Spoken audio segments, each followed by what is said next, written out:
Imagine for a second that you're sitting on a plane. It's the day before Thanksgiving, 1971. You're sipping a drink, looking out at the clouds, thinking about the turkey dinner waiting for you. But a few rows back, a man in a dark suit is about to pull off the most legendary disappearing act in history.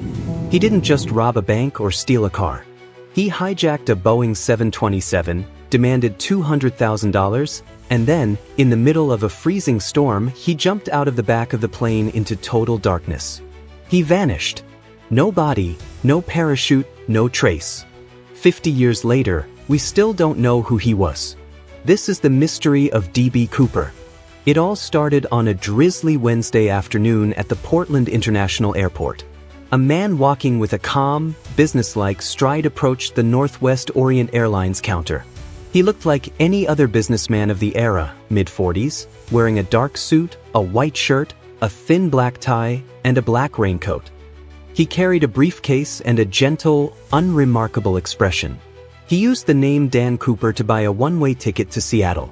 It was a short, 30-minute hop. Back then, security was nothing like it is today. No metal detectors, no ID checks. You just bought a ticket and walked onto the plane. Cooper took his seat in 18C, at the very back of the aircraft. He was quiet. He ordered a bourbon and soda and lit a cigarette. Yes, you could smoke on planes back then. Shortly after takeoff, he leaned over and handed a folded note to a young flight attendant named Florence Schaffner. Now, Florence was used to businessmen giving her their phone numbers, so she just dropped the note into her purse without looking at it. But Cooper leaned closer and whispered, "Miss, you'd better look at that note. I have a bomb." Florence's heart must have skipped a beat. She opened the note, written in neat, all-caps handwriting. It told her that he had a bomb in his briefcase and that she should sit down next to him. She did as she was told.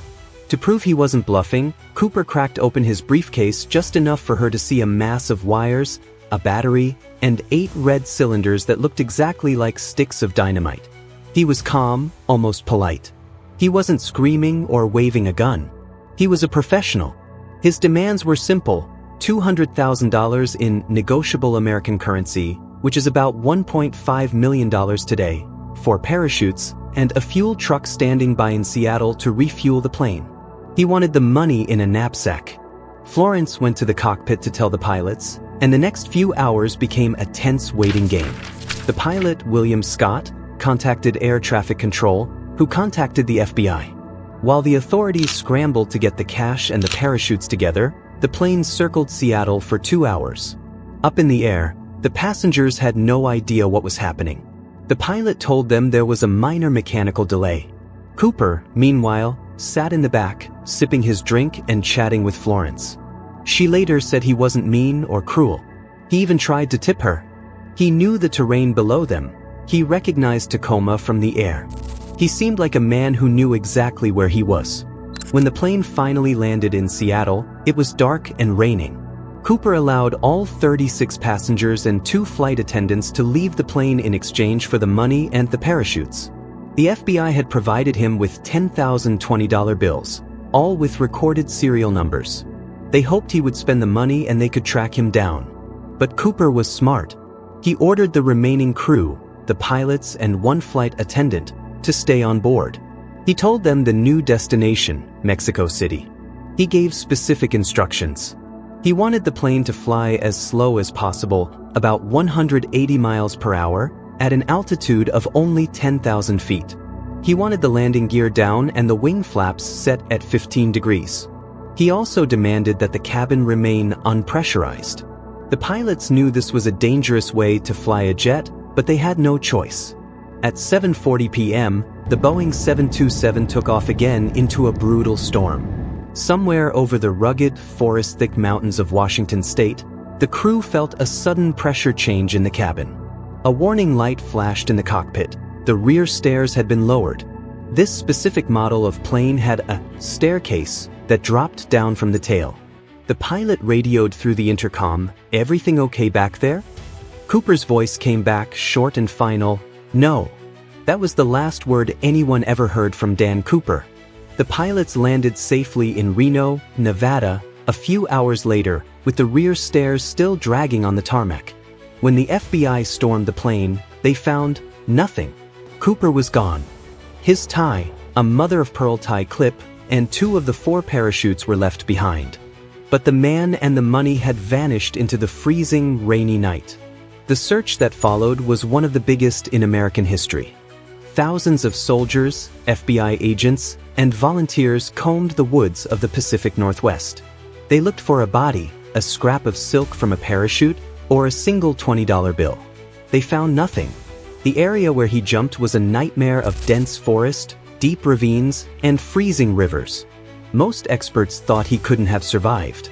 He jumped in a suit and loafers into -7-degree winds while traveling at nearly 200 miles per hour.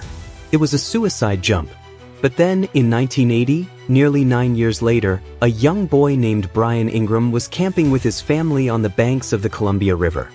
As he was digging in the sand to make a fire pit, he found 3 rotting bundles of cash. It was nearly $6,000. The FBI confirmed the serial numbers. It was Cooper's ransom money. The bills were falling apart, degraded by years in the water and sand. This discovery sparked a new wave of theories. Did Cooper die in the river? Did he lose the money while landing? Or did he bury it there as a distraction? Over the years, the FBI investigated over 800 suspects. There was Richard McCoy, who pulled off a similar hijacking months later, but his DNA didn't match. There was Sheridan Peterson, a skilled skydiver who looked just like the sketch. There was even a deathbed confession from a man named Dwayne Weber, who told his wife, "I am Dan Cooper." But none of the leads ever turned into a smoking gun. The DNA found on Cooper's tie was partial and contaminated. The fingerprints on the plane were inconclusive. In 2016, after 45 years of searching, the FBI officially closed the case. It remains the only unsolved skyjacking in commercial aviation history. Who was he? Was he a former paratrooper? A disgruntled Boeing employee? Or just a desperate man with a brilliant plan? We might never know. D.B. Cooper has become a folk hero, a phantom who took on the system, grabbed the bag, and stepped out into the clouds, leaving behind nothing but a legend and a few rotting bills in the mud. He chose a night so dark and a forest so deep that he effectively erased himself from the world.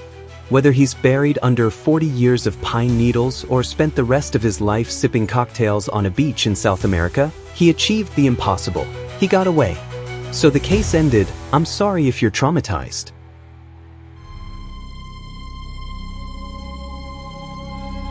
Welcome to Crime Reveals.